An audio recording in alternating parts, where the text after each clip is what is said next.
Salut l'équipe. S'il y a un an, on m'avait dit que Joachim Noah redeviendrait un jour un joueur NBA correct, j'aurais préféré miser sur une qualification du PSG en quart de finale. Mais ce qui est bien en NBA, c'est qu'il n'y a aucune certitude, enfin sauf pour les Lakers et LeBron qui, eux, n'iront pas en play-off. Fêtard, fumeur de weed et pire encore, supporter de l'équipe de France de Coupe Davis, Joachim Noah a vraiment touché le fond. Mais plutôt que nous chanter comme son père « Mais tu sais, les lions sont vraiment des reines », Joachim Noah a lui préféré faire ce qu'il sait faire de mieux, courir sur un terrain. Tant mieux pour le basket et surtout, tant mieux pour la chanson française. Après Derrick Rose, c'est donc un autre Bulls version Thibodeau qui refait surface. Thibodeau est-il donc un véritable casseur de joueurs? Évidemment, mais ce n'est pas le débat. À 34 ans, Joachim ne se noie plus dans la night et aime le basket de nouveau comme un rookie. Il y a quelque temps, son père avait repris et ravagé Redemption Song de Bob Marley. Joachim Noah, lui, a redonné toutes ses lettres de noblesse à la version originale.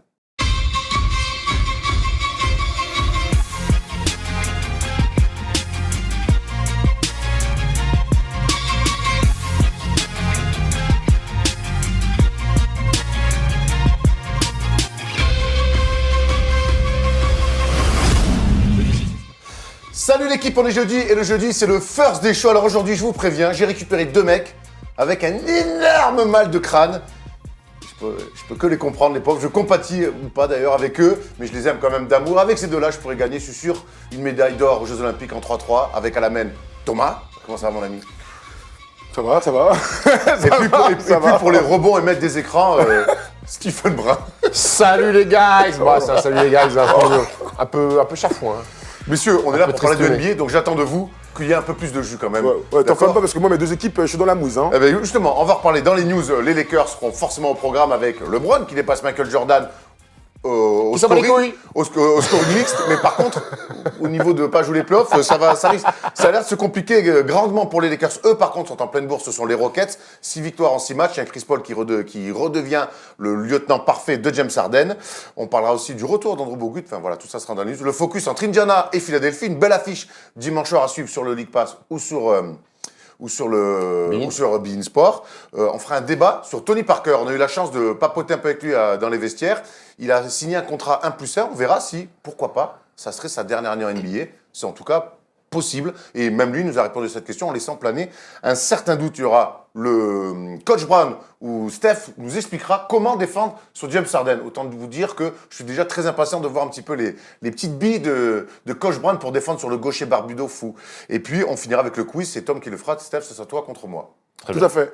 Tu sais qu'on revient de New York et qu'on était à New York avec un groupe de 25 personnes avec Sport US Travel. Donc c'est l'occasion d'en reparler vite fait. On en reparlera tout au long de la saison parce qu'il y a encore plein de voyages à Los Angeles, encore à New York la semaine prochaine. Mais on était obligé de faire des petites dédicaces parce qu'on était avec des gens très sympas, des gens de tout âge aussi. Des fans de basket. Ouais. Des fans de basket et de NBA, c'est clair. Il y avait un monsieur qui avait 62 ans. Exactement. Et il y avait aussi un garçon qui en avait une dizaine. Adorable. Ouais. Qu'on salue d'ailleurs nos amis qui étaient venus de Palmier. De chez Claude Bergeau. Ouais, c'est vrai. Ouais. Et du coup, petite dédicace à Benet en Vendée. Benet en Vendée. Incroyable. Alors les gars, ils nous ont mis au défi de faire une petite dédicace. On était obligés de commencer par là parce que vous avez régalé. C'est tous des bons à Benet. Bravo. Quoi? Oui, très bien. Il y a des demandes en mariage ou pas, non? Oui. Il y a une demande en mariage. Bon, ça, on l'a tous vu sur les réseaux sociaux. Bravo Julien. Encore une fois, félicitations. Bravo. À notre ami Julien Barthélémy qui a fait une demande en mariage. C'est incroyable quand on est fan de NBA et fan des Knicks. C'est clair. C'est incroyable. C'est bon, on a fait le tour de tout ce qu'on avait à faire. On attaque avec des news. Allez, l'OM.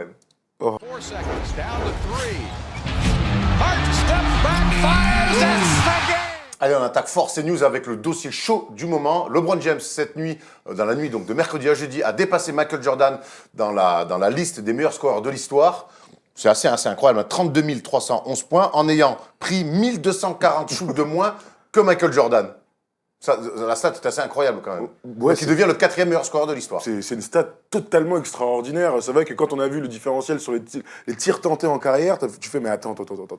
C'est possible, Michael Jordan, évidemment, est l'un des plus grands croqueurs de tous les temps. Et quand tu es un croqueur, forcément, tu rates beaucoup de tirs.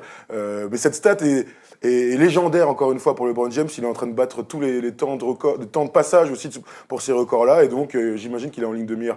Évidemment, le podium très rapidement, mais aussi la première place de Karim Abdul-Jabbar. Steph, LeBron James continue de grimper dans la hiérarchie comme ça des records all-time.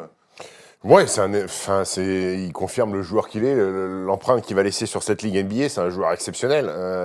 Maintenant, moi, ce qui m'embête un peu, c'est qu'on parle que de ça, alors qu'il y a quand même pas mal de... On t'inquiète pas, hein, c'était juste... Voilà, non, mais donc, c'est pas le moment La perf préféré. fait ouf. La perf fait ouf. La perf est ouf, mais je peux pas m'enflammer sur cette perf-là Ah, moi non plus. aujourd'hui, moi dans non la plus, situation où sont les Lakers. alors- L'année prochaine, peut-être que là, je dirais, putain, il est quand même 4e meilleur marqueur all-time, tu vois, ça aura plus de. Là, ça m'embête un peu qu'on fasse tout un pataquès. Alors lui, ça n'a pas l'air de l'embêter des masses, parce qu'hier, on l'a quand même vu célébrer il est content, cette stat.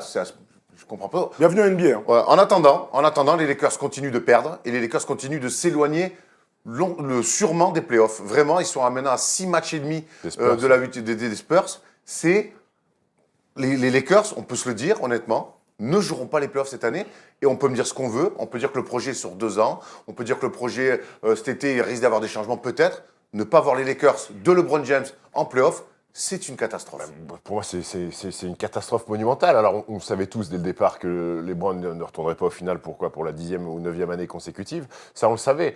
Maintenant, l'excuse de j'ai un jeune effectif, j'ai des jeunes garçons qui sont en 2e ou 3e saison NBA, elle n'est pas bonne à prendre parce que ceux qui flinguent l'équipe actuellement sont les trentenaires. Les vétérans. Ce sont les Lance Stevenson, ce sont les Rajon Rondo. C'est eux, les jeunes, eux, ils sont Les honnêtes. Luke Walton. Et les Luke Walton. Mais les jeunes, eux, sont honnêtes, même si quand LeBron s'est blessé et que les Lakers étaient 4e, là, on a vu que la jeunesse, seule, elle avait du mal à faire exister cette équipe. Mais là, c'est les anciens qui l'ont lâché. Et pour moi, c'est un échec, LeBron James, tout simplement, parce qu'il est arrivé dans cette équipe en disant, les jeunes, vous allez voir avec moi, je vais vous aider, je vais vous faire travailler, je vais vous faire progresser, on va y arriver, on va faire les playoffs la première année pour peut-être viser le titre dans 2 ans avec une autre superstar. C'est l'échec, LeBron James. On voit le bilan, hein, Thomas, en même temps que tu Ouais, parles. le bilan, donc ils sont 22e attaque au rating, 13e défense. Bref, de toute façon, on peut parler des stats. 5 pendant le victoires bilan. sur les 19 derniers matchs. 5 victoires sur Drôle 19 de derniers playoff matchs. mode. Il y a plein de trucs dans cette affaire. On a fait une petite vidéo il y a quelques c'était il y a 2 semaines, je crois. Hein. Est-ce que les Lakers vont faire les playoffs? Moi, je disais que j'étais encore dans l'attente, peut-être, de ce fameux déclic. Le fameux truc, tu sais, tu te raccroches à un petit espoir en disant. Et donc là il peut. Là, c'est des Là, claques. bah non, mais là, il y a plus. En fait, il y a plus rien. C'est-à-dire que en 2 semaines, tu es passé d'une équipe avec le retour de ton meilleur joueur qui n'était pas là pendant 18 matchs, donc forcément les résultats en pâtissent. Oui, il y a certaines d'autres équipes comme Indiana dont on va parler qui continuent à gagner sans Oladipo. Bravo à eux. Mais la réalité des choses, c'est que quand ton meilleur joueur n'est pas là, surtout quand c'est LeBron, eh ben, t'as du mal à enchaîner les résultats. Bref. Là, aujourd'hui, je suis à la fois député et frustré. Député de quoi? Député. T'aimerais bien Quel être département Député département. Député de Lyon. Je suis député et je suis dans. Excuse-nous, Manuel Valls. Mais je suis tout dans un état d'esprit où je me dis que je vois LeBron James, meilleur joueur de sa génération, passer Michael Jordan alors qu'il est à -20 à domicile face à Denver. Denver est magnifique, hein, mais t'es à -20 et qu'il est content. Je vois des sourires, je vois qu'à la fin, il célèbre, tu l'as dit, avec 2 Chainz, il lui file un truc et là, Gros, mec, l'important, c'est les résultats de ton équipe, c'est les résultats collectifs. Ouais, c'est ça que c'est. Et moi, je trouve les scandaleux. NBA, ça me rend fou que. Tu vois, Kobe, on arrête le match à Minnesota, quand il passe 3e, il passe Michael Jordan, putain, il jouait rien et tout. Là, t'es dans la merde, ton effectif, il est pourri, gros. Steph, toi, Enfin, sur tes résultats. T'as été joueur au niveau. Comment je te connais maintenant bien. Je pense qu'on doit mal vivre quand on est coéquipier, qu'on est dans une merde sportive, qu'un mec célèbre un truc personnel alors que son équipe est dans un momentum de très mauvais momentum honteux. pour les playoffs. Il faut remettre en perspective 2 mentalités différentes, la mentalité européenne et la mentalité américaine, qui eux sont dans la récompense individuelle, dans les chiffres, dans les stats individuelles. Bien sûr que moi j'aurais eu la haine, moi personnellement, alors j'aurais jamais été 4e meilleur marqueur all-time de la Deep Elite, mais j'aurais pas. Une équipe de la tourmente, tu célèbres pas comme ça, surtout quand il y a autant d'attentes, quand tu es à LA, quand tu es dans une équipe moisie, on s'en fout, à LA, toute l'attention est braquée sur toi. Absolument. Tout le monde parle de toi, de ton échec, si tu vas faire les playoffs, tu vas pas faire les playoffs. Et la seule satisfaction que tu retires de ce match-là, où tu prends une branlée, où tu prends 43 pions sur un premier carton, ou un match que tu dois À domicile. gagner pour espérer encore Bah oui. vivre en playoff, c'est célébrer ta 4e place all-time. Oui, c'est bien, oui, c'est exceptionnel, oui, tu es un énorme joueur. Mais putain, gros, jusqu'à preuve du contraire, le basket, c'est quoi? C'est le collectif, les Et les résultats. résultats. Alors Thomas disait, à juste titre, il a été blessé cette saison, c'est la plus longue blessure qu'il a eue de toute sa carrière, donc ça tombe au pire des moments pour les Lakers. On rappelle qu'ils étaient 4e au moment où il se blesse, mais malgré tout, certes, ça va prendre en compte, mais malgré tout, l'attitude dérange, j'ai l'impression. Tu m'étonnes. Mais il n'y a pas que l'attitude de LeBron. Hein. À la fin du match, la phase de Rondo, il est tout seul sur son banc, il boude, on comprend pas ce qui se passe. Non, mais il n'est pas tout seul sur le banc, il s'est assis, Il s'est assis avec les spectateurs. Ah oui, ça c'est avec les spectateurs. Oui, il est pas regarde. tout seul sur le banc. C'est assis en tribune de presse. Non mais attends, c'est Il la est place avec de Brad, Jack il est avec Nicholson, Brad quoi. Turner là. Non mais c'est catastrophique. Qui fait ça, gros? Moi, j'ai fait ça en Benjamin quand j'avais 8 ans. Et tu boudais. Ça a dû faire un espoir au moins. Non, mais j'allais au bout du banc, mais au moins sur le banc avec mes collègues. J'allais pas au plein milieu de la foule. Il n'y a plus rien. En fait, il n'y a plus rien. Il a fini OTM en fait, à la table de marque. Il a fait les 24 minutes, il a fait les 24 secondes. Il a pris les arbitres, problème au chrono. Mais de toute façon, cette saison, c'est une catastrophe. Il n'y a aucun fond de jeu. Luke Walton va sauter. Maintenant, on le sait pratiquement. C'est acté. Il va sauter cet été. Et son remplaçant est acté aussi. Il paraît que c'est Iron. Alors, il lui aurait demandé aussi, en coulisses, il se murmure, qu'il lui aurait demandé Mike Krzyzewski, Coach K. Coach K. C'est LeBron qui demanderait ça. Alors là, par contre, moi, c'est bandant ça par contre. Oui, D'imaginer ça, je sais pas si ça marcherait, mais en tout cas, c'est des choix qu'on pourrait comprendre. Coach K, avec la vie qu'il a. Non, mais bien sûr, on dit pas qu'il va venir, mais je sais que est-ce qu'il va se mettre dans un pétrin comme ça en NBA? Alors, c'est sûr que ça va lui changer des étudiants qui marchent pas. Le mec, il a des étudiants qui sont comme ça, au doigt et à l'œil, il va se retrouver avec un mec qui célèbre avec two chains, il va pas comprendre. Bon, en tout cas. What's up, Coach K, man? You wanna hip hop? Hein? Who are you, my friend? Bon, en tout cas, je pense que pour finir, on va dire que oui, les Lakers ne vont pas aller aux playoffs. C'est un échec, mais monumental dans la carrière de LeBron. Alors, on verra, parce que si l'année prochaine il est champion avec Anthony Davis ou autre, et Kyrie Irving, bah, on pourra en discuter. Mais c'est sa première saison à la conférence Ouest. On va pas tirer de conclusion. Non, j'ai aucune conclusion. Je dis juste que c'est un échec. Que les débuts sont cata. Bah oui. Mais ce qui compte, de c'est pas la aller fin. en playoff, c'est honte. Enfin, Mais ce qui compte, c'est la fin. Ça fera une tâche dans la carrière de LeBron C'est James, vilain. quoi qu'il arrive. À 34 ans, à son prime, même si t'es à l'ouest, t'es blessé, blablabla, tu joues pas les playoffs à ton prime, c'est vilain. C'est très vilain. On peut me l'argumenter ce qu'ils veulent, là, tous les cousins de LeBron, là, mais c'est pas beau. Voilà. Il y a une autre équipe, par contre, qui marche très fort en ce moment, c'est les Houston Rockets, dont on a beaucoup parlé cette saison, notamment de James Harden, dont on en reparlera tout à l'heure dans Coach Brown, mais surtout, là, on voulait parler des Houston Rockets, de l'équipe, surtout, qui reste sur 6 victoires en 6 matchs, qui est 3e de la conférence Ouest. Cette équipe-là qu'on blâmait presque en disant que finalement, en play-off, avec la manière dont il jouait, un peu unidimensionnel autour d'Arden, ben, il ne ferait pas grand-chose. Mais entre-temps, il y a un mec qui est revenu, et plutôt bien revenu. C'est Chris Paul, et on se dit, ah putain, il va être relou finalement à jouer en play-off. Comme quoi, la NBA, tout va très vite. Tout va très très vite. Ce qui est dingue dans cette série de victoires, c'est qu'ils tapent les Warriors, les Celtics, donc qui sont pas au mieux, et les Raptors. Donc quand même des contenders sérieux. Tu vois, quand on parle de moments importants d'une saison, quand tu es dans le post-All-Star Weekend, c'est important de carburer, d'avoir des résultats. Moi, je trouve... Qu'est-ce qu'il y a Non, parce que sur le tableau, je crois que c'est 39 victoires, pas 29. Ouais, c'est 39 victoires. Donc du coup, tu te retrouves avec une belle série de victoires, avec un collectif qui a changé. Le James Harden à outrance a un peu changé. James Harden toujours très fort. Mais Chris Paul retrouve une place de meneur de jeu. Je te dis pas qu'il est meneur comme un On a ses stats à Chris Paul. Bah, et tu vois, quand Chris Paul tourne à plus de 10 passes, il a C'est bon à signe. plus de 15 points et surtout plus de 10 passes, ben, ça amène un peu d'alternance dans le jeu. ça amène de l'alternance. Voilà, En tout regarde, cas, quasiment 16 points. à Toronto, il y a un match C'est sur, la, de c'est deux sur les joueurs. 6 derniers matchs. Hein. Il y a deux joueurs, deux leaders, James Harden qui a 35 points et Chris Paul qui, dans le 4e quart-temps, est magnifique. D'ailleurs, Mike D'Antoni a dit « Waouh, ça fait du bien d'avoir deux meneurs de jeu aussi forts dans l'équipe. » Et on retrouve quelque part un peu l'équipe qu'on avait connue l'année dernière, c'est-à-dire avec de très forts joueurs et d'autres mecs qui peuvent exister, PJ Tucker, Eric Gordon, Clint Capella, qui sont très hauts. Le retour de Clint Capella, il fait énormément de bien Ouais, aussi. il fait énormément de bien. Il apporte, alors, je ne vais pas dire il apporte de l'alternance, mais il apporte La densité déjà. La densité et surtout, c'est un danger supérieur. Les défenses sont forcément étaient focus sur James Harden, mais bon, même si tu es focus parfois, t'en prends 50. Là, c'est une autre problématique pour les défenses parce que quand James Harden va pénétrer, soit il va finir pour lui, soit il faut effectuer la rotation sur Clint Capella pour le mettre dans son dos, sinon ça part en alley-oop et puis il y a une présence au rebond. On sait que Houston prend énormément de tirs. Quand vous avez un mec comme ça capable de vous donner des deuxième, des troisième chances, c'est capital. Et Clint Capella est peut-être en NBA allez, je m'enflamme un peu. Des top 3 faciles. Top 3 finisseurs. Ouais. Top 3 ou finisseurs. pick and roll, roulé, alley-oop, rebond offensif. Avec Rudy, on peut en citer quelques-uns comme ça. Et c'est le joueur parfait, le pivot parfait pour le système de jeu des Rockets.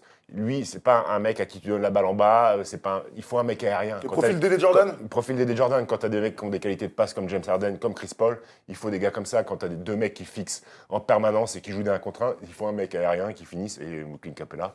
Et Nene Hilario est bon en C'est bottom ça, back. et j'allais dire Nene Hilario, et crédit aussi aux Rockets, au staff des Rockets, d'être allé chercher Kenneth Farid, d'avoir relancé Kenneth Farid, qui blessé, finalement hein. Ouais, il qui a blessé, mais qui a été bon sur la fin de blessure de Clint Capella, et qui finalement devrait revenir dans la rotation, et ça met pareil un choix. Mais pareil pour Austin Rivers aussi, qui est très bien dans la rotation, qui a du temps de jeu. Mais Kenneth Farid, je sais plus quand c'était, il y avait une émission ici, et j'avais dit, putain, mais Kenneth Farid, et vous m'avez dit, ah, il est cramé, gros, il est fini. Il avait l'air, ça fait 2 ans. Et je comprenais pas. Ça fait 2 ans qu'il joue pas. Parce que ce mec-là, gros, j'ai dans ma tête, Team USA, gros, il détruit la FIBA, et il était à Denver, il était monumental. Et du jour au lendemain, Donc il n'y a pas eu d'énormes grosses blessures.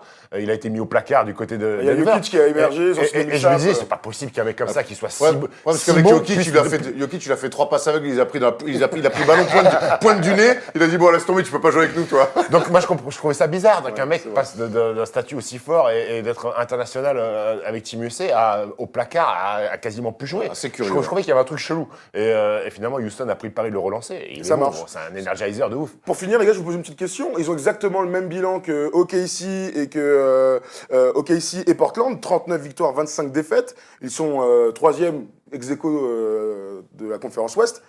Petit prono, est-ce que Houston va finir troisième de cette conférence Ouest, voire deuxième, puisqu'ils sont qu'à 4 matchs. Ils sont très loin de Denver. En fait. Troisième, moi je pense qu'ils vont finir troisième. Devant OKC, du coup. Devant OKC. Ouais. Casey qui patauge un petit peu en ce moment, mais Mais moi Paul George a été un peu blessé. Paul George a été blessé à Paul l'épaule, George, il a un moi je souci, reste il est persuadé revenu. qu'OKC, au-delà de troisième, peu importe, je pense surtout qu'OKC sera en finale de conf face à C'est Warriors. face aux Warriors. Donc ils battront soit Houston, soit Denver. Denver en demi-finale, a priori. Tout à fait. Très bien. Tout à fait. On enchaîne avec des signatures, enfin des re-signatures. C'est Eric Bledsoe, 4 ans, 70 millions de dollars. Donc il s'est un petit peu assis sur les prétentions qu'il aurait pu avoir ailleurs. 70 millions sur 4 ans. Et surtout, Thomas, sa dernière saison, elle n'est garantie qu'à hauteur de 3,5 millions sur les 19 possibles. On va dire qu'encore une fois, les Bucks, c'est un super coup. On peut rajouter à ça la signature de Pau Gasol aussi. Hein.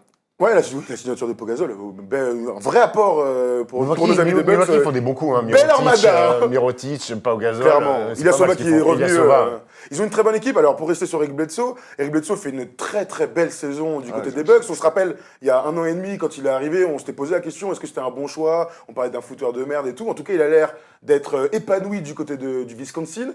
Il est titulaire, il joue bien avec Brogdon, il est complémentaire dans la création, dans le côté slasher et sur le pick and roll de Giannis.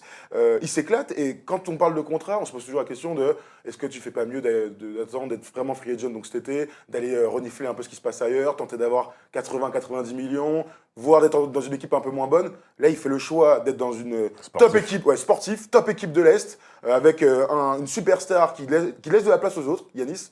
Et cette affaire de dernière année, c'est-à-dire que quand il aura 33 ans, les Bucks pourront le couper à l'été, ils lui auront que 3 millions de dollars plutôt que les 19 prévus. Donc ouais, c'est un superbe coup des Bucks, t'as raison. Les Bucks, on peut dire, première équipe de la conférence Ouest, de la conférence Est déjà qualifiée en playoff. C'est la seule équipe Mais- de mais- NBA pour l'instant. Meilleure équipe de NBA, Ouais. les Bucks. Et puis Bledsoe a trouvé, je crois, en Mike Budenholzer, un coach qui lui permet d'exprimer ses qualités. Eric Bledsoe, c'est pas un meneur gestionnaire, c'est un meneur scoreur qui prend des tirs à 3 points. Parce que Mike Budenholzer a transformé cette équipe.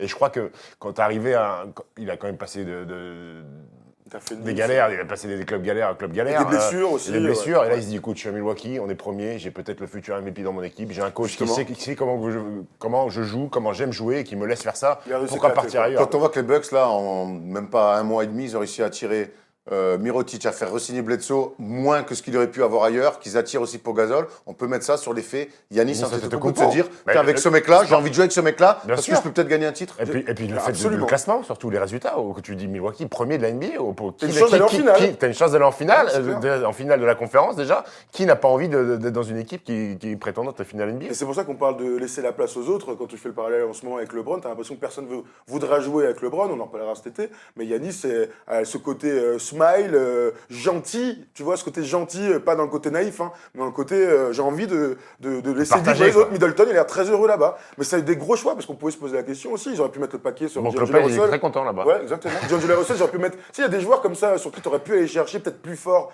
dans le potentiel que Bledsoe, là, tu as quand même une valeur sûre de NBA depuis des saisons. Il connaît les chansons. Bravo en tout cas. On enchaîne avec un retour assez surprenant. Moi, en tout cas, quand j'ai lu la news, j'étais surpris. C'est Andrew Bogut qui jouait jusqu'à présent au Sydney Kings. MVP MVP. Ouais, Non. il était très bon. MVP, Ouais, ouais. gros. Le C'est championnat ouf. australien qui est pas un mauvais championnat. Attention, Non, c'est non, un, pas qui est un Deep Elite. bon championnat. C'est meilleur que la Deep Elite. Ah ouais, à ce moment-là Ouais. T'as des gros ricains, ils ont des moyens, Ok. ils ont de l'argent, c'est costaud. Et donc, Andrew Bogut, MVP donc, de la Ligue australienne, qui revient chez les Warriors. L'histoire est belle. Quel kiff. Moi, je suis Quel content. kiff. hein. Moi, je suis content. Quel kiff. On se rappelle de lui qui coûte un peu, je crois, le titre de Golden State contre les Cavs, deuxième, ouais. où il se en pète. C'est un vrai joueur de basket, c'est un bon mec, un bon coéquipier, il sait où il met les pieds, il a adoré de Steph Curry, de Klay Thompson et de Draymond Green. Il va arriver sans faire de bruit, il va rentrer dans l'équipe, il va prendre ce qu'il y a à Il prendre. connaît les systèmes en plus. Il est donc, en bonne santé, il a fait une saison complète en Australie, c'était ça le gros point d'interrogation, dans quel état sont ses genoux. Tout va bien, il a été très bon en Australie, je suis très content, c'est une belle histoire de NBA et c'est pas un mec, on le prend pas pour faire hommage, hein, Andrew Bogut. Non. ça reste un Moi, je vrai pense joueur de qu'il va basket. dépanner, quoi. Ils ont pas de grandes tiges comme ça. Ils ont des Marcus Cousins, ils Ouais, ont Kevin Looney. Non, mais tu vois, c'est plus grand que Bogut, quoi. Vraiment, dans le tronc d'arbre, tu vois, lui, il va se passer. gros baobab, hein, Ah ouais, gros baobab. baobab. Mais moi, les deux trucs qui me viennent à l'esprit quand je pense à lui, c'est d'abord, je suis très content de le revoir et il va être très complémentaire. Mais c'est surtout qu'il ne faut pas oublier à quel point ça a été un rouage essentiel de la formation des Warriors. de la Peut-être qu'on construction connaît. des Warriors, ouais. On se rappelle qu'il le transfère avec Milwaukee, contre Monta Ellis. Et qu'à l'époque, c'est quand même une avancée incroyable dans l'effectif parce qu'il leur fallait un grand. Et que quand il arrive, il stabilise complètement la raquette et qu'on se souvient des petites passes Qualité bien de passe, senties, voilà, sur les battes d'or et tout, régalade. Puis il peut finir, envoyer des balles en l'air, peut finir au Exactement. cercle. Et tout. on se souvient qu'à Cleveland, quand il signe, premier match, il se pète. Ouais, bah, il joue 40 Il se secondes, pète. je crois. Il joue avec, 40 secondes, c'était pire que Gordon Hayward encore. Il se fiche sur le péroné, un truc ouais, comme un ça. truc Pas le fou comme péroné, le genou, enfin une partie du genou. Une partie de la jambe. Je suis pas, écoute. Et je suis ensuite, pas on se souvient de lui au Dr. House, hein, tu vas Lakers. pas On se souvient de lui au m'emmerder. Lakers, un peu moins par contre. Lakers, passage. Voilà. Mais bon, apparemment, c'est pas le seul qui a des passages compliqués aux Lakers. C'est clair. On a fait le tour des news, messieurs, c'était chargé, hein. Ouais, mais c'était lourd. Mais ça continue parce que ce dimanche soir, il y a un super match dans la conférence Ouest. C'est Indiana face à Philadelphie. Ça va être chaud pour l'avantage du terrain en playoff. They do have a timeout. Decide not to use it. Curry, way downtown. Bang! Bang! Dimanche soir, les Pacers se déplacent chez les Sixers et c'est, qu'on le veuille ou non, un match de haut tableau de la conférence Ouest. Et forcément, il va y avoir du spectacle, du pétacle. I think it's just getting better, you know. I'm just excited to get out there. Tobias Harris. Ready to go to war, you know, with this team, you know. Just want to win. Sabonis. That's a poster. Simmons down the lane. Bogdanovich for three. That's good.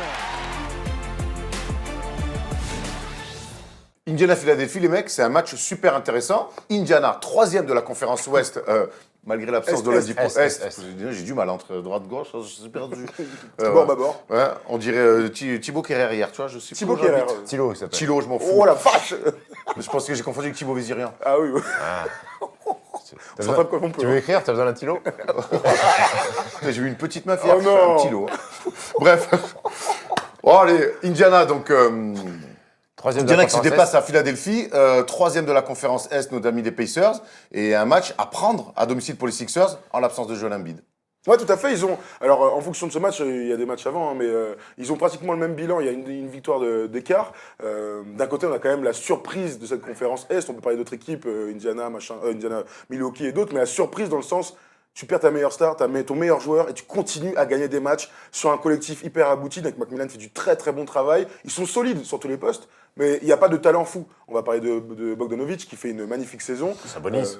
De Sabonis, absolument, qui concourt pour être le meilleur sixième homme de l'année. En tout cas, voilà, Indiana régale et plus ça va, plus on a l'impression qu'ils vont vraiment avoir l'avantage du terrain lors des playoffs. Ben C'est là, fou. quand on voit le C'est momentum fou. de Boston et quand on voit finalement ce match, c'est pour ça que ce match à Philadelphie est très Charnière, important un peu. et un peu charnière pour avoir éventuellement l'avantage du terrain. Et on se souvient que l'année dernière, cette équipe-là, c'est une équipe qui fait bégayer LeBron à l'Est. Avec Oladipo. Avec Oladipo. Il y a 2-1 déjà pour les Pacers, donc le tiebreaker est important. Il faut que Philly gagne et que ça soit 2 partout. Le problème, c'est qu'en ce moment, à Philly, certes, il n'y a pas Joel Embiid, mais il y a un mec qui est plutôt en pleine bourre, et c'est Ben Simmons. Et honnêtement, je l'ai souvent défendu cette année parce que j'ai beaucoup lu, échangé avec les gens sur les réseaux sociaux. Il y a beaucoup de gens qui sont déçus ou qui ne trouvent pas que Ben Simmons, finalement, mérite la hype qu'il peut avoir. Il est All-Star, on rappelle. Ouais, il est All-Star, clairement, dès sa 2e année. Il est rookie de l'année dernière, après, même malgré les débats. Il est joueur de la Il a été élu joueur de la semaine, donc avec 16 points, 13 rebonds, 8 passes, 2 interceptions, un bilan de 2 victoires et une défaite. Mais surtout, on a l'impression qu'en l'absence de Joel Embiid, il s'est un petit peu Libéré, tu libéré, penses ouais, qu'il s'est complètement, en tout cas, que l'espace de ce temps-là, moi je trouve que Jay, il a beaucoup la balle en main, que c'est une forme de leader, même si ça se traduit pas tout le temps dans le scoring, parce qu'il y a des mecs à fournir comme Butler et Embiid, mais en tout cas, là, il s'est dit, il est pas là, Ah, il c'est moi le devait. patron de l'équipe. Il devait, à un moment donné, hein, quand vous perdez votre meilleur joueur, parce que pour moi, Joel Embiid est le meilleur joueur, n'en déplaise à Jimmy Butler, il fallait que quelqu'un d'autre prenne des responsabilités offensives, ce qu'a très bien fait Ben Simmons. Moi, j'adore ce garçon parce qu'il a un volume de jeu, il rayonne. Alors oui, vous avez parlé, il a pas de tir, mais il fait d'autres choses. Absolument. Il est ultra athlétique, sur les contre-attaques, il part, il met des dunks. C'est un joueur compliqué à défendre parce qu'il a du post-up et il a des tirs un peu, des fois on dit mais qu'est-ce que c'est que le shoot là, Des en petites reculant, roulettes, des petites roulettes main ouais, gauche. Il a un volume de jeu intéressant, il pèse sur les défenses, il est très complet. Et pour comparer, Russell Russell Westbrook qui fait sa troisième saison en triple-double, c'est un garçon qui, dans l'avenir, va pas être loin de rejoindre Russell Westbrook pour cette statistique. Bah, là, cette saison, il est quand même à 17 points par match, à 56% au tir, c'est énorme. 9,2 rebonds et 7,9 passes. C'est des stats quand même de très haut niveau, quoi. Non, mais tu vois. moi, surtout ce que j'entends quand on critique Ben Simmons, c'est oh, il met pas un tir. Oui, d'accord, on le sait maintenant, quoi. Tu vois, donc faut peut-être aller un peu plus loin dans De toute l'analyse. manière, on va pas. C'est son défaut. Oui, voilà. Parlons de ses qualités. C'est son énorme défaut, on le sait, et c'est acté. Et lui, le premier, il le Voilà, sait. c'est acté, Ah, on le sait. Bon, bref. Maintenant, voilà, allons plus loin dans l'analyse. Et quand tu me parles de ses stats, et quand je regarde les matchs, comme je rejoins ce que dit Steph, il pèse sur les matchs, il pèse sur les Et rencontres. puis il est grand, il trouve des passes que des meneurs Il va vite. lambda, entre guillemets, ne Ouais. peuvent pas trouver. Sur du drive, il fait les appuis décalés, il est grand avec sa main gauche, il trouve des skip créatif, passes à ouais. l'opposé pour JJ Redick. Non, puis, c'est un fort joueur de Moi, j'ai basket. l'impression que les mecs autour de lui s'éclatent. Oui, grave. Moi, j'ai l'impression que les mecs autour Il de lui donne, s'éclatent. il donne à manger à tout le monde, il n'est pas égoïste. Alors dans son équipe, c'est pas le score numéro 1, c'est pour ça que ses stats au point ne sont Oui, il y a pas. plus fort, sont il y a pas- plus il y a fort, plus fort que lui. bien sûr. Mais il donne à manger à tout le monde. Et c'est ça la qualité d'un vrai meneur de jeu, c'est être capable de connaître les qualités de tes coéquipiers, savoir où ils aiment recevoir le ballon. Quand JJ Redick il prend 3 écrans hop, lui il lui met le ballon dans le bon Plein timing, badin. à plein badin. Il donne le ballon au bon endroit et les mecs sont contents d'avoir des meneurs comme ça. Et la qualité d'un meneur, c'est d'être capable de jouer aussi, de prendre des responsabilités, mais aussi de faire plaisir à droite à gauche. D'alterner Voilà, entre les deux. exactement. Il y a un mec dont on va pas parler, c'est Tobias Harris qui a 20 points par match et qui, tu vois, dans la sobriété la plus totale, fait une superbe saison et qui va apporter, j'imagine, dans ce match-là face à une Vous avez vu la déclat de Jimmy Butler qui dit que maintenant il est content avec le rôle qu'il a et il sait que c'est à lui souvent en fin de match de finir les matchs. Il défend, il a moins la balle pendant le match, mais dans les fins de match. Mais dans la fin de match, par Allô, contre, Jimmy on va lui filer, Ah ouais. on va lui filer la boule et c'est ce qu'il a très bien fait face. Il a fait cette dernière, il a mis 2 gros tirs énormes, je crois que c'était face à Orlando. En tout cas, voilà, ça va être un beau duel d'ailleurs entre Jimmy Butler et Ouais, Bogdanovic, c'est on en face à parlait Orlando. tout à l'heure. C'est face à Orlando. Il C'est met un face à gros tir et il y a Orlando, Mike Scott aussi qui C'est met un ça, gros ouais. tir à 3 Mike points. Scott qui met un gros 45, tir sur une défense de Vucevic, j'ai pas compris. Hein. Oui. Mais bon, en tout C'est cas, un beau bon, duel en tout cas. C'est cool de voir Bogdanovic, à très ce niveau-là. fort, très fort. Vrai gars. Vrai joueur. Ouais. À l'européenne, costaud. Attention. Le gaillard, hein. Le gaillard, Tanké, a du post-up, va vite en contre-attaque. Alors, il ne met pas des énormes tomards, mais finit sur main gauche avec du N1. Il y a du tir à 3 points. Il y a un mini step-back à l'européenne qui est intéressant. C'est un très bon joueur de basket. Mais cette équipe d'Indiana, moi, elle me plaît. On n'en parle pas beaucoup. Nate McMillan, il mérite d'avoir des votes pour le coach de l'année. Il en parce aura, qu'il fait je pense. il fait un excellent travail. Miles Turner est un formidable défenseur. Lui aussi, il va être dans la course pour le titre de défenseur de l'année. Wesley Matthews, qui est arrivé dans cette équipe, qui fait du Wesley Matthews. Il a 13 ou 14 points de moyenne depuis qu'il est arrivé. C'est une bonne petite équipe de basket, ça joue bien. Et tu t'aperçois que Nate McMillan, il a responsabilisé beaucoup de monde et qui ne sont pas Oladipo dépendants. Certes, c'est le go-to-guy de cette équipe, mais s'il n'est plus là, il y a des mecs qui sont capables de jouer au basket avec ce collectif créé par McMillan. bref, vous l'avez compris, dimanche soir à 20h30, soyez devant Bean ou le League Pass parce que ça va être un match super intéressant. Autre chose qui va être très intéressante, c'est la fin de saison de Tony Parker et l'après. Est-ce qu'on assiste peut-être à la dernière saison de Tony Parker? Lui-même a laissé planer le doute, on en parle tout de suite dans le débat. Dennis Rodman, if you forget all about the hair and all the tattoos, watching play basketball, he can do. Alors avant d'aller un petit peu d'approfondir un petit peu cette fin de saison, voire de carrière de Tony Parker, on avait d'abord une vidéo, on a eu la chance de rencontrer Tony Parker dans les vestiaires du Barclays Center. Il avait un petit message pour Thomas qui le pensait cramé il y a 6 mois. Tony, dis-nous tout. Il y a un petit mot pour notre ami Thomas qui pensait que tu étais cramé. Thomas, tu devrais me connaître depuis le temps. Mais bon, c'est pas grave, je vois que t'as pas voulu venir dans le vestiaire, donc j'espère qu'un jour t'assumeras quand même et venir me voir. Parfait, merci Tony. Ben oui Thomas, tu connais pas Tony enfin? Alors, cher Tony, Tu fais ton culpa? Alors, plutôt que moi je vienne dans un vestiaire, Tony, je t'invite à venir avec nous sur le plateau en discuter. Lorsque ta saison sera terminée, après une finale NBA avec les Hornets, hein, c'est tout ce qu'on me souhaite, eh bien, Connaisseur, cet été, apparemment, connaisseur, ouais. On t'invite, Tony, à venir sur le plateau discuter et je pourrais faire mon grand mea culpa face à toi et dire qu'effectivement, tu n'es pas cramé parce que les 12 points dans la première mi-temps à Brooklyn étaient Tu peux incroyables. lui mettre une petite poivrière. Ah ouais, là, il méritera. Il méritera. Ouais. Bon, service rendu à la nation. Nous on l'a vu, on a eu la chance de le voir en live à Brooklyn et on l'a trouvé tellement fort. Ah oui, notamment il est relou, il est relou, notamment sur il est la relou. première mi-temps. Il a 37 ans, on rappelle Tony Parker, on l'a trouvé et il nous a impressionné. Toi, Steph, tu l'as côtoyé en équipe de France. Tu es surpris de voir qu'à 37 ans, avec un nouveau challenge comme ça, il est capable d'aligner ces Non, je stats-là? suis pas surpris. Moi, j'en étais sûr que connaissant le loustic, s'il continue de jouer, s'il prend cette décision, parce qu'on rappelle, c'était une décision incroyable, crève-cœur de quitter les Spurs pour aller jouer dans une autre franchise, c'est que ce garçon-là, il savait qu'il en avait encore dans les jambes, que sa saison aux Spurs, elle a été tronquée parce qu'il est revenu. Il a essayé de revenir très rapidement d'une blessure qui était une blessure, attention, très très grave, hein, rupture du tendon quadricipital, c'est une blessure Continue. compliquée. rupture du tendon quadricipital. Bravo. Pour un mec qui n'a pas le bac, c'est quand même. C'est le tendon qui relie le muscle oui, du quadri avec le genou. genou. Et donc, je pense qu'il a été frustré. Il est revenu vite. Il a voulu aider les Spurs. Et pour qu'il revienne comme ça, pour moi, il savait ce qu'il était capable de faire. Il avait besoin d'un nouveau challenge. Et je ne suis pas surpris. Il est formidable. Il est quasiment à 10 points de moyenne en 18 minutes seulement en sortie de banc. Et puis, son rôle en dehors du terrain, son aura. On a déjà entendu Kemba Walker, Nicolas Batum nous vanter les qualités de Parker avec les jeunes joueurs de l'effectif de Hornets, les remettre dans le droit chemin, leur donner des conseils. Je suis très très content de cette saison. Moi, je suis content. J'aurais surpris. Ouais, je te laisse juste pour répondre à cette question. Sur la surprise, l'année dernière, moi, je pensais vraiment qu'il était cramé pour une raison simple. C'est que lorsqu'on connaît l'organisation des Spurs, lorsqu'on connaît le vécu, l'expérience, Greg Popovich et ainsi de suite, et la manière dont ils ont géré la fin de Tim Duncan, la fin de Ginobili aussi, tu vois, tu disais, je me suis dit en tout cas, s'il le laisse partir, c'est qu'il voit en lui un joueur qui ne fera plus l'affaire. Et c'est ça qui m'aiguillait vers.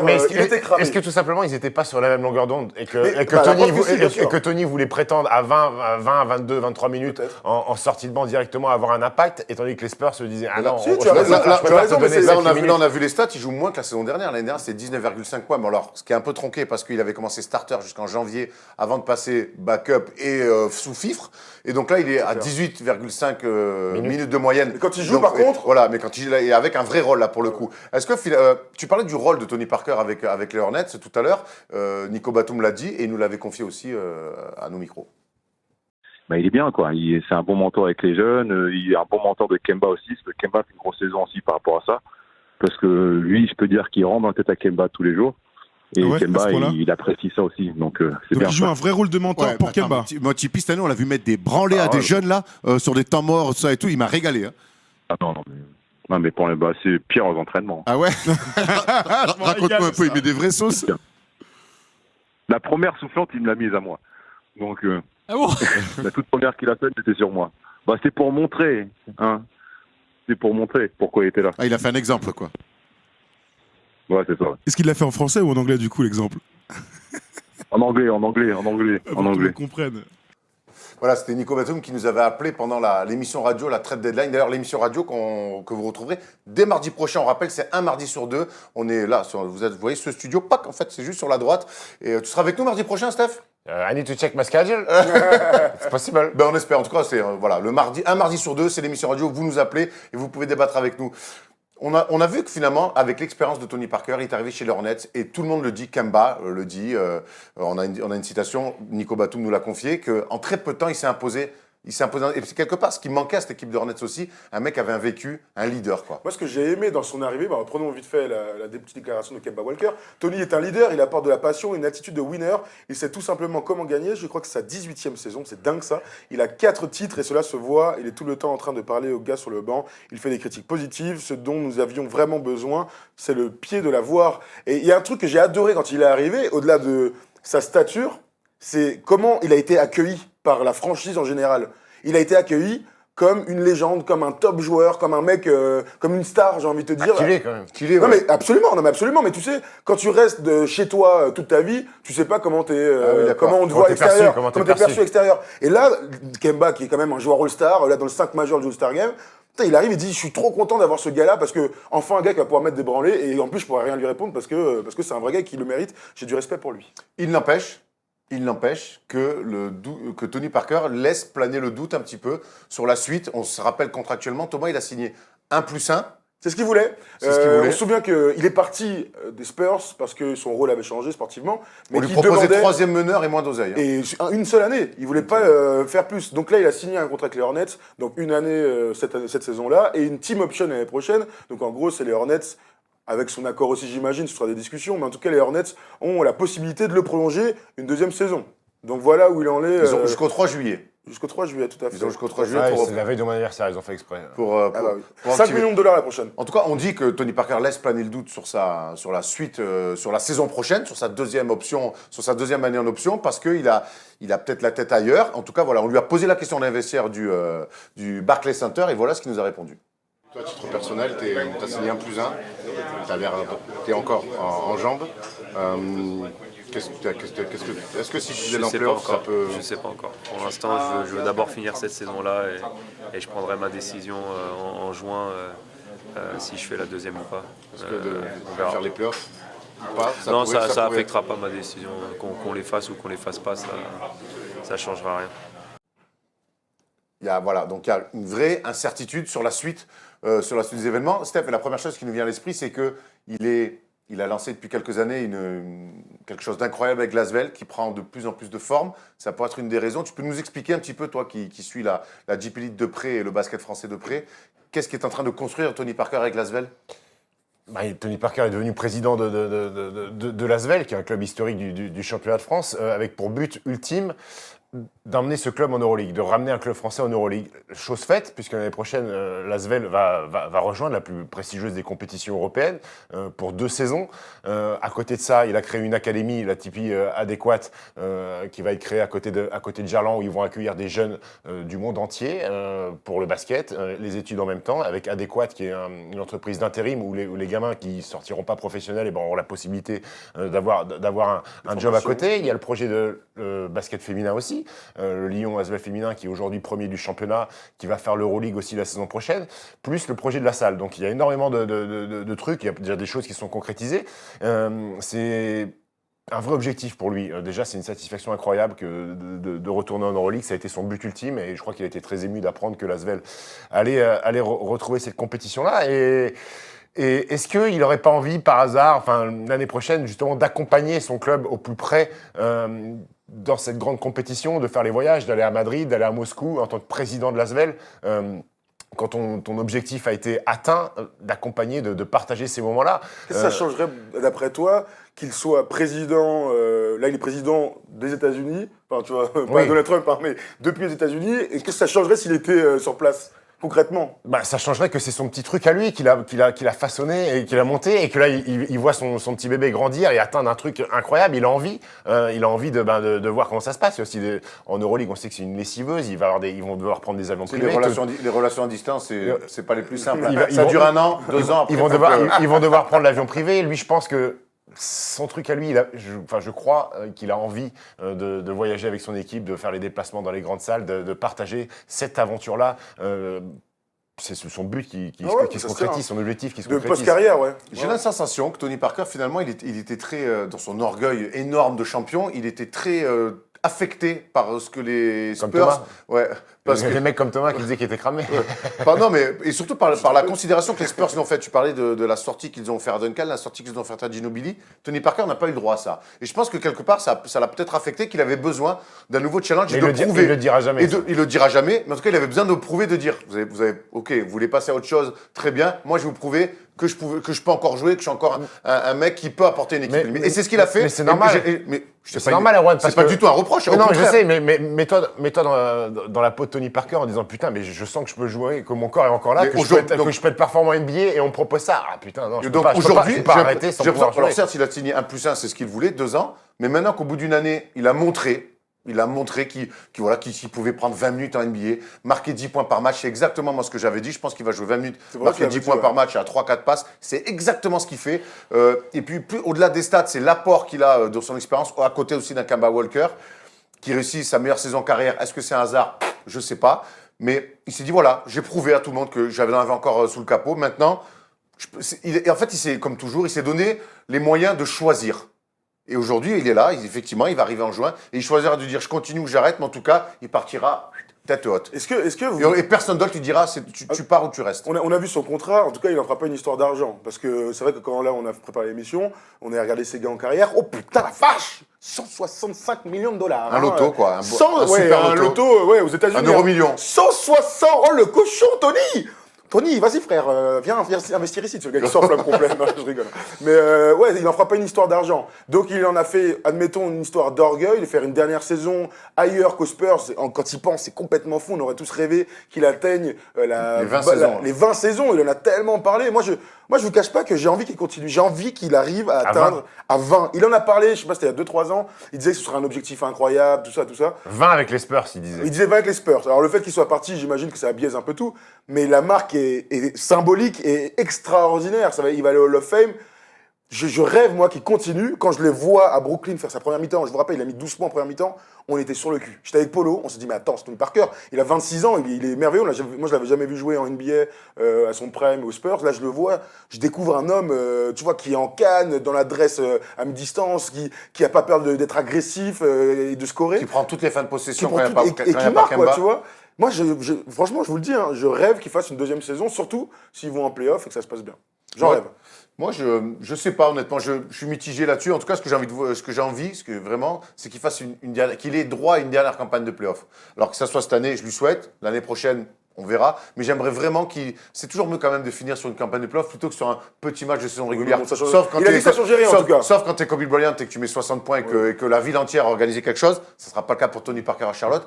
Mais je ne sais pas ce que tu en penses, Steph, mais quitte à ce que ça se termine, autant que ça se termine sur une campagne de play-off. C'est sûr. Ouais, ça serait l'idéal de faire les playoffs, alors quitte à sortir au premier tour. J'entends toujours des mecs, je veux revenir sur ça, dire de toute façon, finir 8ème, se faire taper 4-0, finir 9ème, c'est la même chose. Bah non. Non, il faut comprendre que déjà pour le club, pour le CV d'un club, faire un tour de playoff, c'est déjà exceptionnel. Et arrêter, tu prends 4-0 au premier tour, mais au moins tu y es en playoff, ça valide une saison.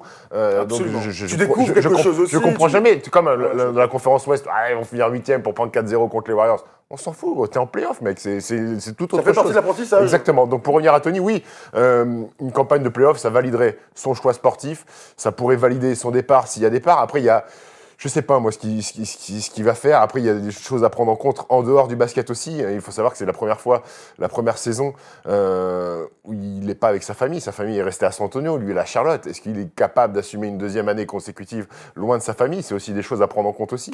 Et je vous le dis, cette histoire de Lasvel qui va mettre le pied dans la grande compétition, est-ce qu'il n'a pas envie de vivre ça au quotidien avec ses joueurs? Il vient de revivre en France, ça fait 20 ans qu'il est aux États-Unis, ce serait incroyable. Hein. Ouais, ce serait vraiment incroyable. En tout cas, ce qui est sûr, c'est que s'il décide de mettre un terme à sa carrière en juin, c'est quand même une page énorme du basket français pour nous et du sport français qui se J'espère qu'il y aura un jour férié, gros. Les premiers Français, tu peux acheter l'équipe, ils seront en première page. Il y avait Moïse, qui était les premiers, mais le premier Français à briller, qu'on a suivi année après année, qu'on a vu soulever des titres, qu'on a vu MVP des finales NBA, qu'on a vu All-Star.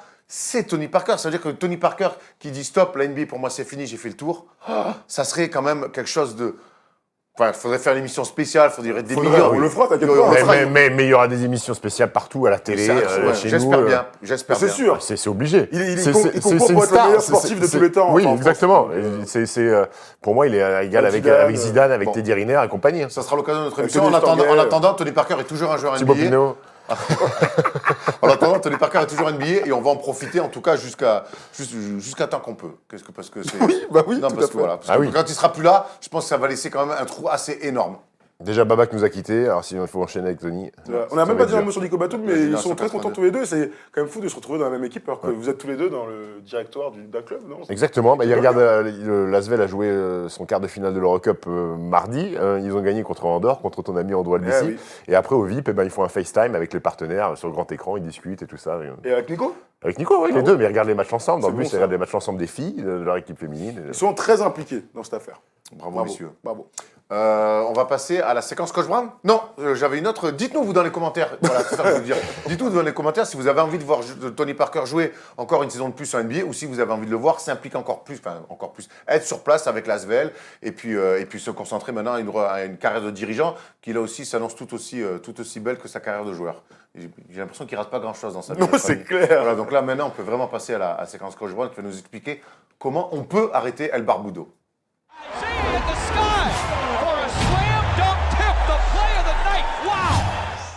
Coach, il y a 2 semaines, quand tu avais fait ton dernier First Edition, on avait dû trapper cette séquence, tu avais fait un peu la gueule.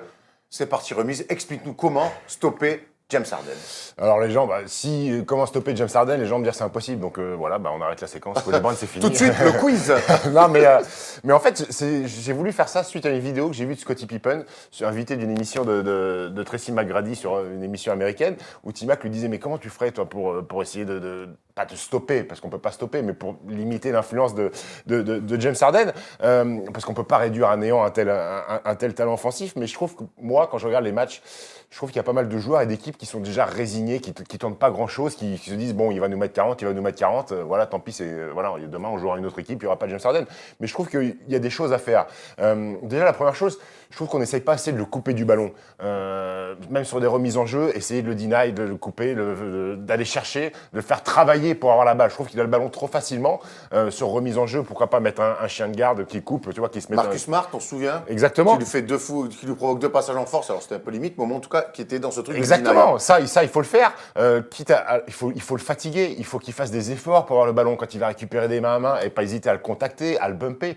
Il faut qu'il se fatigue. Certes, il va avoir le ballon dans la main, mais il ne faut pas que ça soit trop facilement qu'il remise en jeu, il a la balle et il monte la main peinard. Donc ça, c'est une première chose. Je trouve qu'il faut essayer de temps en temps de le couper. Alors c'est un boulot à temps plein, d'être sur c'est pas simple, c'est pas simple. Oui, Faut se relayer. Mais il faut se relayer. Mais je trouve que c'est quelque chose qu'il faut en prendre compte et qu'il faut faire des presses tout terrain pour le couper. Après, c'est quelqu'un qui cherche avant tout, en première option, le tir à 3 points. On n'a jamais vu un mec autant tirer à 3 points depuis l'histoire de l'NBA. Et j'ai envie de voir des défenseurs être en suragressivité sur lui. Quitte à se faire driver. Le forcer à partir sur sa main faible, donc la main droite, donc le mettre une surpression sur sa main gauche, éviter qu'il puisse dribbler 3 fois entre les jambes, qu'il fasse son truc et qu'il vous mette un step back. Je trouve qu'il faudrait monter en pression sur lui, l'orienter sur sa main droite, sur sa main faible. Alors oui, peut-être que vous allez prendre des lay-ups, c'est sûr, vous allez au moins l'envoyer sur vos babards de 2m10, 2m15 qui ont de la détente, et vous allez peut-être prendre des lay-ups, vous allez peut-être faire prendre des fautes à vos grands, mais ce sont des tirs, je dirais, plus compliqué que les tirs à 3 points, qui pour lui, c'est d'une facilité absolue. On rappelle que c'est actuellement le meilleur scoreur de la Ligue, avec 36,7 points par match. C'est incroyable. Je crois que depuis Kobe, on n'a pas vu un mec être au-dessus des 35. Hein. Ah oui, je te confirme. J'ai une question là, par rapport à ta surpression. Est-ce que tu n'as pas peur, si tu l'orientes main droite, t'es vraiment un truc, qu'il te place pas ces step back, tu sais, tac, et tu vois ce que je veux dire? Justement, je voulais y venir. Donc, quand vous êtes en surpression, je trouve que Scottie Pippen a une idée incroyable, c'est de l'agresser quand il tire sur son épaule gauche, en fait. Moi, quand j'ai été joueur, je suis tombé sur 1 ou 2 défenseurs. Vous savez, moi, j'aimais bien tirer en arrière comme ça. Et les mecs venaient comme ça, mettre la main côté ballon. Et c'est vachement gênant. Donc, en surpression, s'il fait son step back, si vous êtes en retard, pourquoi pas arriver, l'agresser, mettre une main sur son... Tu sais, quand tu montes comme ça, la montée, arriver avec le coude, c'est super gênant pour un truc. Et il y a très peu de joueurs qui sont capables de faire ça. Donc, je trouve que ça peut être une idée sympa. Tu sais, quand tu montes au tir comme ça, avec un mec qui vient là... C'est une bonne idée. Après, il y a une réalité, c'est que James Harden est fort dans le sens où même quand il subit des fautes, il arrive à faire des bonnes à 3 points. Oui. Tu vois? Et ça, c'est quand même une qualité. Bon, NBA, il y en a plein, mais James Harden en fait des tonnes ces derniers temps où tu sens qu'il est dans un truc, le mec qui est dans son cylindre, qui le touche un peu, gros, ça fait une filoche. Donc, Après, il y a aussi le truc de. Alors, j'enlève rien à James Harden, c'est que il est tellement fort qu'il va beaucoup sur la ligne. C'est certainement le joueur qui shoot le plus de lancers francs NBA. Qu'après, les arbitres sifflent tellement de fautes sur lui que finalement, du coup, en surpression, est-ce que tu n'aurais pas peur d'être trop sanctionné? Oui, t'as 2 fautes vides, quoi. Ouais, ou alors, mais tu le mets en surpression sans faire de faute pour le forcer à driver sur tes grands et prendre des tirs, et mettre des tirs sur les grands. Enfin, c'est le pourcentage. Enfin, il faut tenter des choses, quoi, mais pas le sortir de sa zone de confort, le laisser tricoter comme ça. Tu sais comment ça va finir. Gros, tu vas faire la remise en jeu et tu vas aller attaquer. Et la troisième chose, c'est un truc qui est cher à Erwan, c'est je comprends pas comment en 2019 on peut toujours pas prendre l'option ultra agressive défensivement sur les pick and roll. Je comprends pas. Clair. Moi, je suis tellement d'accord avec ça. Moi, je suis effaré par la faiblesse tactique sur cet aspect des coachs NBA. Quand vous avez un mec comme Harden qui fait l'amour à tout le monde sur 82 matchs, et vous avez, à un moment donné, tu as envie de tenter un truc, gros. Faites-moi cette putain de trappe sur pick and roll. Forcez-lui à trouver la bonne passe. Il va sûrement la trouver, peut-être, la bonne passe. Mais forcez-le à servir d'autres joueurs et à vous faire punir par d'autres joueurs que James Harden. Et il y a des gens qui vont dire, oui, mais souvent, c'est des ISO. Il y a pas de... Ça, c'est vrai. Il y a énormément d'ISO. Ok, sur une ISO, t'envoies un mec qui lâche son joueur et qui vient mettre la pression et tu sors à 2 et tu fais lâcher la balle, gros. Moi, on m'a toujours appris ça dans le basket pro quand il y avait un mec qui était tellement fort sur pick et balle en main. Tu le trappes, tu lui fais lâcher le ballon. S'il n'a pas le ballon, il peut pas mettre 35 points. Ouais, même Jordan, sans la balle, il a jamais mis j'ai jamais vu un mec sans ballon finir à 35 points par match. Alors peut-être que Eric Gordon ou Chris Paul ou... Non, sûrement. Vont mettre des paniers, mais à un moment donné, si vous limitez un mec parce qu'il gagne avec James Harden à 36 points, essaye autre chose. Essaye de le limiter à 24 points ou qu'il prenne moins de tirs et fais-toi battre par les autres et vois ce que ça donne. Est-ce que tu penses pas que ce genre de tactique, tu vois, hyper ciblée, où les mecs sont très agressifs, des prises à 2, elles sont pas beaucoup plus efficaces en play-off quand tu joues beaucoup de fois face au même mec? Peut-être. Tu vois, sur un match comme ça... Mais regarde, le problème des playoffs, c'est que si tu le fais sur un match humain et que ça marche, Derrière, il s'adapte. Après, Mike D'Antoni, il va dire, OK, ils vont venir trapper il est comme pas ça, fou, il va amener un joueur au poste haut, il va faire des décalages. Tandis que sur un match comme ça, une confrontation, ça peut marcher. Sur une série de playoffs, il y a forcément des ajustements. Mais il faut tenter quelque chose. Si tu veux pas prendre 35 tous les soirs par James Harden, le meilleur moyen, c'est qu'il n'ait pas le ballon en main, donc il faut tenter des choses. Voilà. Écoute, j'espère que tous les coachs de la conférence Ouest t'ont écouté, parce que les playoffs, c'est dans 1 mois et demi. Et ils auront bien besoin de tes conseils pour stopper notre ami James Harden et les Rockets, qui sont, on le rappelle, sur 6 victoires de suite et actuellement 3e de la conférence Ouest. Oui. Et qui jouent même bien en basket maintenant depuis le retour de Chris Paul. Assez incroyable. Bon, bravo, Coach Brown. Maintenant, tu vas te remettre tes émotions parce que c'est toi contre moi sur le quiz. C'est Tom qui va s'en charger. Le quiz. It's Lillard. He got the shot off. Lillard, Hop, bon pass pour Ouh, Thomas. thank you, my man. Alors, quelle est la première équipe de NBA en ce moment? Tu as préparé ton quiz? T'inquiète pas. Les C'est Bucks de Milwaukee. Les Milwaukee Bucks. Alors, Ouais. si on se faisait un petit quiz spécial Bucks, ça vous dit, les amis, vous êtes dans la merde, je vous le dis. Hein. C'est pas l'équipe que je maîtrise dans Je sais, l'histoire. I know, my man, I know. Donc, première séquence, comme vous en avez l'habitude, je vous ai mis des joueurs de toutes Ah ouais, sortes. tu l'as bossé quand même. Ah, come on, my man, you know. J'ai fouetté leur tête et hop, vous devez les découvrir. La deuxième, c'est un peu particulier, on y reviendra. C'est une énumération, mais on l'a jamais faite. Donc on va voir. Et la deuxième, évidemment, qui suis-je en rapport avec les Bucks. C'est parti, ça vous va? Parfait. Rapidité, c'est sur l'écran. Vas-y, mon polo, envoie la soule. Michael Red. Michael Red, 1-0 pour Le Erwan. frère d'Axel. Oscar Robertson.